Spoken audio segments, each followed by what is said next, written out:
Hello IS எல்லோருக்கும் வணக்கம். SSC council GT 2024-25. So இதில் வந்து பார்த்திங்கன்னா அடுத்தது நீங்கள் தயாரானது பார்த்திங்கன்னா ஃபிசிக்கல் மெடிக்கலுக்கு தயாராகணும். இதில் நீங்கள் பேசிக்காக தெரிஞ்சிக்க வேண்டியது என்ன பண்ண மெடிக்கல் டெஸ்ட் வந்து நடத்தப்படுவதற்கான நோக்கம் என்ன அப்படிங்கிறது வந்து தெரிஞ்சுக்கணும். ஓகே, ஏன்னா இதை நீங்கள் சரியாக தெரிஞ்சுக்கிட்டீங்க அப்படின்னா உங்களுக்குள்ளே வந்து நிறைய அந்த பயம் பதட்டம் இருக்குது பார்த்திங்களா. ஐயோ எனக்கு இந்த இது இருக்குது அந்த இது இருக்குது. உங்களில் நிறைய பேர் என்கிட்ட கேட்பீங்க, அண்ணா தழும்பு இருக்குது, அண்ணா வேர்வு அதிகமாக வருது, இந்த மாதிரி நிறையான விஷயங்கள் வந்து இருக்கும். ஸோ அதெல்லாம் ஹேண்டில் பண்ணுறதுக்கு இந்த சின்ன விஷயம் வந்து உங்களுக்கு ரொம்ப ரொம்ப ஹெல்ப்ஃபுல்லாக இருக்கும். இதை நான் வந்து இதோட சோர்ஸ் என்னென்னு பார்த்தீங்கன்னா இதுதான் வந்து அதோட சோர்ஸ். இப்போ நான் உங்களுக்கு கொடுக்க போகிற வீடியோடுது. இது எங்கேருந்து பண்ணால் உங்களுடைய நோட்டிஃபிகேஷனில் தான் இருக்கும். ஓகே, இதில் வந்து பார்த்தீங்கன்னா நீங்கள் வந்து ஒரு லிங்க் வந்து கொடுத்துருப்பாங்க. அதில் நீங்கள் கிளிக் பண்ணிங்க அப்படின்னா வந்து ஒரு 90 பேஜுக்கு உண்டான பிடிஎஃப் வந்து இருக்கும். அதுலேருந்து எடுத்து தான் இது வந்து பார்த்திங்க அப்படின்னா இங்கிலீஷில் வந்து இருக்குது. ஸோ இதை படித்து நான் புரிஞ்சுக்கிட்டதை வந்து உங்களுக்கு என்ன பண்ணியிருக்கேன் அப்படின்னா இங்கே வந்து தமிழாக்கம் பண்ணியிருக்கேன். ஏன்னா உங்களுக்கு வந்து இது ரொம்ப ஈஸியாக இருக்கணும் அப்படிங்கிறதுக்காக. ஓகே, ஸோ இதில் வந்து பார்த்திங்க அப்படின்னா மருத்துவத்தோட மைய நோக்கம் என்ன அப்படிங்கிறத நாம் தெரிஞ்சுக்கணும். மருத்துவ மைய நோக்கம் என்ன பார்த்திங்க அப்படின்னா ஒரு உடல் ரீதியாக மன ரீதியாக ஒரு தகுதியான ஒரு பர்சனை வந்து என்ன பண்ணிங்கன்னா மத்திய பாதுகாப்பு படையில் அது எந்த படையாக இருந்தாலும் சரி அதில் வந்து சேர்க்கணும் அப்படிங்கிறது தான் இதோடைய முதல் மைய நோக்கம். ஓகே, அடுத்து பார்த்திங்கன்னா இதில் வந்து ரொம்ப கவனமாக இருக்க வேண்டியது என்ன, ஒரு தன்னோட பணியாற்ற ஆரோக்கியமான இங்கே ஒரு பார்த்திங்கன்னா சில இதில் வந்து பார்த்திங்கன்னா ஒரு 100 ஆளில் இருந்து சில ஒவ்வொரு இடத்துலையும் பார்த்திங்கன்னா 1000 பேருக்குன்னு வந்து ஒன்றா ஒர்க் பண்ணுற சூழல் இருக்கும். அதில் யாராவது ஒரு இடத்துல வந்து தொற்று நோய் இருக்கக்கூடிய ஆளாக இருந்தாங்க அப்படின்னா அந்த நோய் மற்றவங்களுக்கும் பரவும். அப்போ ஒரு ஆளுக்கு இருக்கக்கூடிய நோய் 100 பேருக்கோ அல்லது 1000 பேருக்கோ பரவச்சு அப்படின்னா அந்த இடத்துல பணியாற்றக்கூடிய சூழல் இல்லாமல் போயிடும். ஸோ அப்படியேப்பட்ட சூழலை உருவாக்கக்கூடாது அப்படிங்கிறது தான் இதோடைய மைய நோக்கம். அதாவது தொற்று நோய் உள்ள ஒரு மனிதரை வந்து தேர்ந்தெடுக்கக்கூடாது அப்படிங்கிறது. மருத்துவ ரீதியாக தகுதி இல்லாத பணியாளர்களை தேர்வு செய்யும் போது அதனால் என்ன அப்படின்னா நேரமும் வந்து பணமும் வந்து அரசாங்கத்துக்கு வந்து வேஸ்ட் ஆகும் இல்லையா.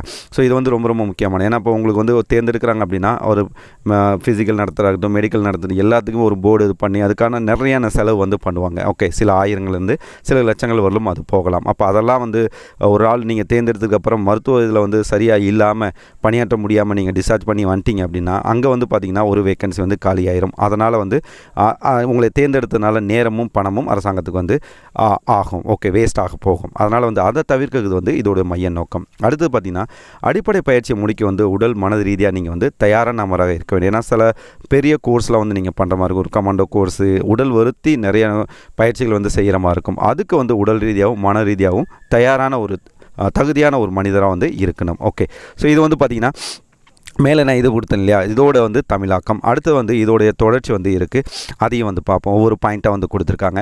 ஸோ இதில் வந்து இங்கே வந்து இதையும் நான் வந்து தமிழாக்கம் பண்ணியிருக்கேன். உங்களுக்கு வந்து புரியறதுக்கு ஈஸியாக இருக்கணும் அப்படிங்கிறதுக்காக. இங்கிலீஷில் நல்லா புரியும்னா நீங்கள் அதை படித்தே புரிஞ்சுக்கலாம்.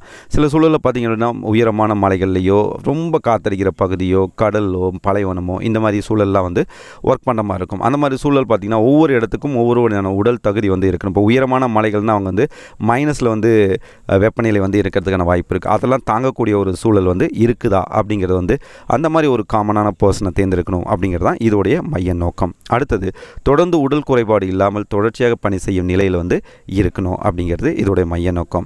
சீரான காலநிலை பாதுகாப்பு கியர்கள் போன்றவற்றை முறையாக அணிவதில் ஏதேனும் தடையை ஏற்படுத்தும் உடல் குறைபாடுகள் இல்லாமல் இருத்தல். நீங்கள் வந்து இப்போ மேலே பார்த்தோம்னா இந்த மாதிரி இடத்துல வந்து ஒரு ஸ்பெஷல் எக்யூப்மெண்ட்லாம் வந்து உடலில் போட்டுட்டு பாதுகாப்பு பணியை செய்கிற மாதிரி இருக்கும். அந்த மாதிரி சூழலில் வந்து பார்த்திங்க அப்படின்னா அதெல்லாம் அணியும் போது அதனால் உங்களுக்கு வந்து ஒரு மூச்சு திணறலோ உடல் பாதிப்போ மன பாதிப்போ வந்து ஏற்படக்கூடாது. அப்படியேப்பட்ட ஒரு மனிதரை வந்து தேர்ந்தெடுக்கணும். அடுத்தது இப்படியாக வந்து தகுதி இல்லாத நபர்களை தேர்ந்தெடுத்து அப்படின்னா அவர்களுக்கு ஏதேனும் பாதிப்பு ஏற்படும் போது அரசுக்கு தேவையில்லாத செலவினத்தை வந்து ஏற்படுத்தும் இல்லையா. அதை தவிர்க்கிறது தான் வந்து இந்த மெடிக்கல் டெஸ்ட்டு. இதோட மைய நோக்கம் வந்து இதுதான். ஸோ நீங்கள் வந்து நான் வந்து அடிக்கடி சொல்லுவேன், இந்த உலகத்தில் வந்து 100% ஃபிட்டு அப்படின்னு சொல்லி எந்த மனிதரும் இல்லை. ஒரு 70% 80% இருக்கிறாங்க அப்படிங்கிறது உங்களுக்கு வந்து இருக்கும். சின்ன சின்ன குறைபாடுகள் வந்து இருக்கும். ஓகே, அப்போ இங்கே நீங்கள் பார்த்த இந்த 7 பாயிண்ட்ஸு இதை வந்து நீங்கள் வந்து இதோடு நீங்கள் கம்பேர் பண்ணி பாருங்கள். அதுக்கு வந்து ஒத்து போகுதா அப்படின்னு சொல்லி இருந்துச்சு அப்படின்னா அது ஏதோ பிரச்சனை நினச்சிக்கோங்க. இல்லை இது எல்லாமே வந்து எனக்கு சரியாக இருக்குது அப்படின்னா அதை பற்றி நீங்கள் கவலைப்படாமல் மெடிக்கல் அட்டெண்ட் பண்ணுங்கள். நிச்சயம் கிளியர் ஆகும். All the best.